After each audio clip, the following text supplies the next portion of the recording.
Hello mga impacta! Tukmol ka ba? Charot. So ito na nga nagising ako isang araw na para bang may kulang sa pagkatao ko guys.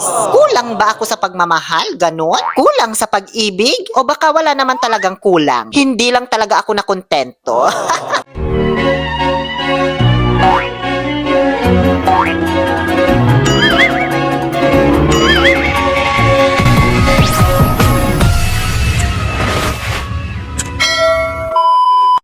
Charot. At nung tinignan ko yung kalendaryo sa cellphone ko, Diyos ko, September na pala. Hindi man ako naabisuhan. Binagbablock ko man kasi sa Facebook yung mga post ng Berna, ganun tuwing September. Nakala mo sila lang may kalendaryo sa bahay. Kaya ayun, nagigigil ako. At dahil nga sa September na, bigla kong na-realize at the same time na pressure na rin kasi I only have 2 months left para maghanap ng jowa at makawalan na sa sumpa ng samahan ng mga malalamig ang Pasko.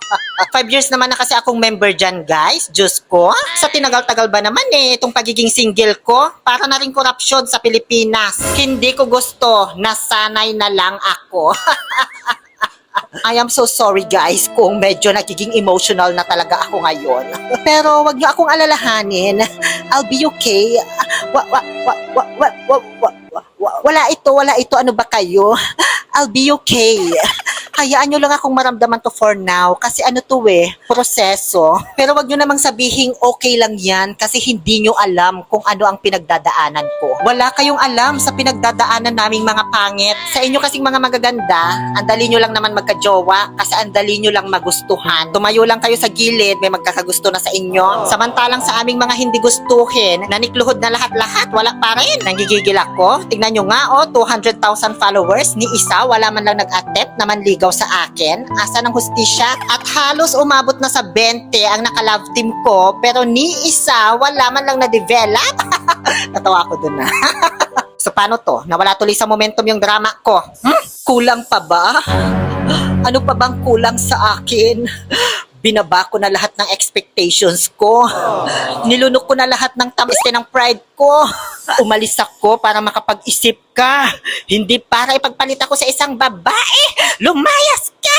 Di ba? Maricel Soriano yun, soltera. Na pinerform ko nung Christmas party namin year 2013 kung saan itinanghal kami as grand winner. Di ba? Malabo lang yung video kasi cherry mobile pa yung gamit namin dyan noon. Na-share ko lang dahil isang dekada na palang nakalipas mula noong aking first ever comedy performance. And now, I am celebrating my 10th anniversary ng pagpapasaya sa ating madlang people. Charot. Si Vice ganda lang, ganun. Baka manotice niya ako, charot. So ngayon ay tinignan ko yung pagmumukha ko sa salamin. Baka may mali talaga. Kaya walang nagkakagusto sa akin. Kaya ayan, ang dami ko tuloy naging realization sa buhay. Bukod pala sa mukha akong kabayo at yung ilong ko na parang ilong ni Boogie ng One Piece, na okay lang naman sa akin. Kesa naman pointed ang ilong mo, diba? Pero kamukha mo naman si Arlong. Ang dami ko na palang puti na buhok. Diyos ko, saan ba galing itong mga ito? 32 years old pa lang naman ako Pero yung puti sa buhok ko, pang 40 anyos na. So, paano na ito? Thinking na I'm going crazy. Buti na lang at may nag-sponsor sa akin para magpa-rhinoplasty. Charot, mahal-mahal nun Kaya dito muna tayo sa nag-sponsor para kulayan ng aking buhok. Si Kumpas ng Kamay. I-follow nyo po ang page nila para sa mga gustong magpakulay, magpa-highlight, eyelashes extension, at marami pang ibang serbisyo na kanilang ino-offer. Kaya tara na at samahan nyo akong pumasok sa trabaho. Siyempre, papasok muna ako. Wala akong day off Sila yung dapat mag-adjust sa schedule ko. Alam naman ako, diba? Charot. Siyempre, napakiusapan ko naman sila na kung pwede, pag-out ko na lang ng 10 p.m. Isagawa ang seremonya sa aking buhok. Pumayag din naman sila. O bakit naging emotional na naman to? Tapos na yung drama kanina. Uy, ang haba-haba na yun Parang timang naman to Baka lalong walang makagusto sa akin yan Ngayon, gabi na. Out ko na yan sa trabaho, siyempre, alas 10. Nag-aabang ako ng taxi dito sa may likuran ng Danube. Papunta doon sa bahay nung magkukulay sa akin. Yes, home service lang kasi nga, this oras na ng gabi, kaya sarado na yung parlor nila. Ang hirap naman magpara ng sasakyan dito. Wala man nadaan na taxi. May mga humihinto naman sa akin, kaso parang iba naman yung hanap nila. Baka ikapahamak ko pa, Mariosep. At ngayon, nakasakay na ako at hindi taxi itong sinakyan ko. Libre lang ito. Ganda lang ang pinuhunan ko. Charot, oy ha? Over ito, nagbook ako. At ngayon, andito na po ako at agad-agad nang sinimula ng seremonya. O, diba? Di pa ako nakakapagpahinga galing work, babasain na agad yung buhok ko. Mapanood to ng lola ko, tatalakan ako nun. Charot lang, oy ha? So, binidyohan mo na yung buhok ko bago simulan para may before and after. Pagkatapos ay binalot na po ako ng plastic na kinuha pa sa loob ng sako ng abono. Urea pa nga yata yan charot. Diba guys, kapag nagpapakulay kayo, usually ang nasa harapan mo ay salamin. Pero dito, tray ng itlog. Diyos ko, iba pala dito. Oy, yung salamin nila nasa gilid. Kailangan mo pa mag-bend para makita yung pagmumukha mo. So, dahil nga sa marami akong white hairs, kinulayan mo na yung buhok ko ng light color para matakpan yung mga puti bago siya i-bleach. O, di ba? Di mo alam yon? Charot. Ngayon, syempre, fast forward na natin habang ina-apply yan. Alangan ipakita ko pa ng buo. Maubusan na akong sasabihin yan. Ayan, tapos na. 30 minutes bago banlawan. Mukha akong basang sisiw dyan, di ba? After 30 minutes, ayan na. Tapos na siyang banlawan. Di ko na binidyohan. Baka mainip pa kayo Di nyo na naman tapusin yung video. At nawala na yung mga white hairs ko. Patutuyuin mo na yan bago i-bleach. So, habang inaantay pang matuyo yung buhok ko, syempre, punta muna tayo sa mas exciting na part. Ang pagkain. O, saan ka pa, diba? Libre na nga yung pakulay May libreng pakain pa. Ito kasi talaga yung habol ko dito. Ano ba kayo?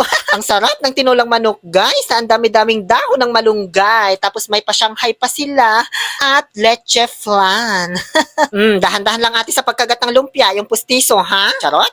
Binlower na yung buhok ko para mabilis matuyo at nang masimulan na yung season 2 ng pagkukulay. Ngayon ay tinalukbungan na yung ulo ko ng, ano bang tawag dyan? Jelly case? Jelly cover? Basta, di ko na naitanong. Nagmukha kasi akong jellyfish na may buto, kaya sure ako may jelly yung tawag sa kagamitan na yan. May butas-butas yan guys para doon sungkit-sungkitin yung mga pera-peraso ng aking buhok na iha-highlight at yun ang i-bleach. Ganon. So kung sa umpisa ay mukha akong batang pinapaliguan lang, nung patapos ng sungkit-sungkitin yung mga buhok ko, Diyos ko, naluka naman ako. From jellyfish, nagmukha akong octopus na natipos.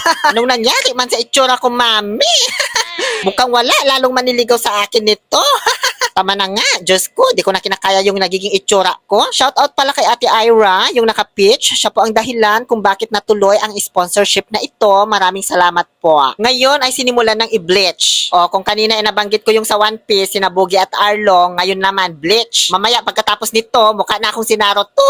Hala, ba't nyo naman binabalot ng cling wrap yung ulo ko? Anong akala nyo man sa ulo ko kaysa di bola? Charot, kailangan yan para maluto daw ng maigi yung buhok ko. So after 30 minutes, 30 or 45, di ko na maalala tatanggalin na siya ngayon in 1, 2, 3. Oy, ganda! Ganito yung napapanood ko sa mga reels. Parang bet ko na yung ganito guys. Ayaw ko nang pakulayan pa ulit. Charot. After banlawan, ay kukulayan na po siya agad-agad. Light color pa rin yung ginamit kasi nga, dahil doon sa mga puti-puti ko na buhok, para hindi na siya kita talaga. Ang dami kasi noon. Pero pag nagpa-highlight kayo, mas maganda daw talaga ipatong dyan is dark color para kitang-kita yung highlight. Kaya nga highlight, di ba? Kasi yun yung magiging agaw eksena na kulay sa buhok mo. Pagkatapos ma-applyan lahat ng buhok ko ng kulay, ay, ang taray, hinimas-himas pa yung ulo ko. Ano ako aso? Charot lang, oy. Mag-aantay daw ulit ng another 30 minutes bago banlawan. O di ba? May pasok pa ako bukas. Anong oras na? 2:00 na yata yan ng madaling araw. Diyos ko, tiis ganda ang bakla. Oy, ang taray, mukha akong virgin dito Ba't man kasi pinandong sa akin yung sako ng abono? Ano bang pinagagawa nila sa akin dito? Oy, charot. Habang nag-aantay, syempre, lamon muna ulit ng napakasarap na pancit at palabok. Ngayon, tapos na siyang banlawan, blower lang saglit, at ayan na ang finished product. Ay, parang ang ganda ko nga, ano? Sorry, ako pala yung sinayang mo noon. So, ayan po yung before. At ito naman yung after the surgery. Charot, ano to, rhinoplasty? Pero malay natin soon, baka may bago akong vlog entitled My Rhinoplasty Journey. At sunod naman ang aking vaginal reassignment journey.